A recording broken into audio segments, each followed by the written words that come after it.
আমরা অনেকেই সাধারণত ফটোশপ 8.0টা প্রফেশনাল ভাবে ইউজ করে থাকি, আর মাঝে মাঝে দেখা যায় যে ফটোশপটা এরকম হ্যাং করে বা এই পর্যায়ে এসে ফটোশপটা পুনরায় ক্লোজ হয়ে যায়।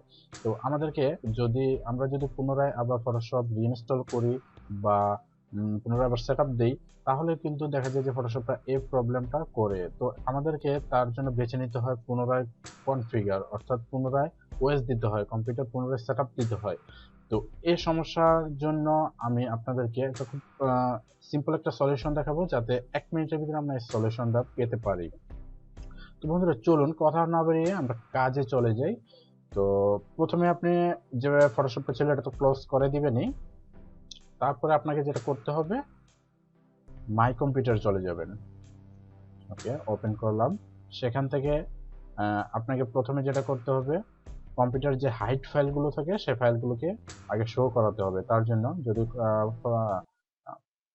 কম্পিউটারে উইন্ডোজ 7 ইউজ করে থাকেন তাহলে অর্গানাইজে যাবেন এখান থেকে, তারপর ফোল্ডার এন্ড সার্চ অপশন, তারপর এখান থেকে ভিউতে ক্লিক করে এখানে যদি আপনার ডন্ট শো হাইড ফাইল দেওয়া থাকে সেখান থেকে শো হিডেন ফাইলটা ক্লিক করে নেবেন। তারপর অ্যাপ্লাই দিয়ে ওকে করে নিলে দেখা যাবে আপনার যে কম্পিউটারে যে হাইড ফাইলগুলো আছে সেগুলো শো করবে। তো আমরা এখান থেকে চলে যাব লোকাল ডিস্ক সি-তে। ওকে, তারপরে এখান থেকে যাব ইউজারে ঢুকবো। আপনার কম্পিউটার যে নামে ইউজার করছেন সেই নামে আপনি ঢুকবেন। আমারটা যেহেতু অ্যাপেক্স টুইন নামে করা, সেহেতু আমি অ্যাপেক্স টুইনে ঢুকবো।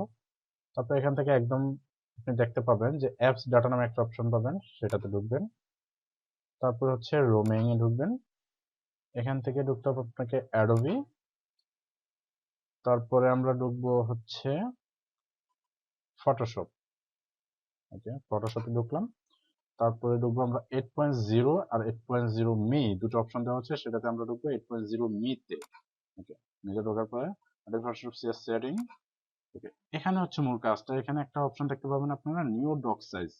ওকে, নিউ ডক সাইজ ফাইলটাকে আপনাকে ডিলিট করে দিতে হবে। ওকে, ডিলিট করে দিলাম। ইয়েস। আচ্ছা, এটাই হচ্ছে মূলত আপনার যত যন্ত্রণার মূল।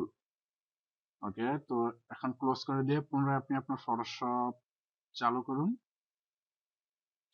দেখবেন যে আপনার ফটোশপ সুন্দরভাবে ওপেন হয়ে গেছে। তো বন্ধুরা, আপনাদের কাছে রিকোয়েস্ট, যদি কোনো একটু উপকার হয়ে থাকে তাহলে আমার চ্যানেল একটা সাবস্ক্রাইব করবেন আর পাশে থাকা বেল বাটনে ক্লিক করে রাখবেন, যাতে আবারও এরকম কোনো সমস্যার সমাধান নিয়ে আসতে পারি। তো আজকে পর্যন্তই, আল্লাহ হাফেজ।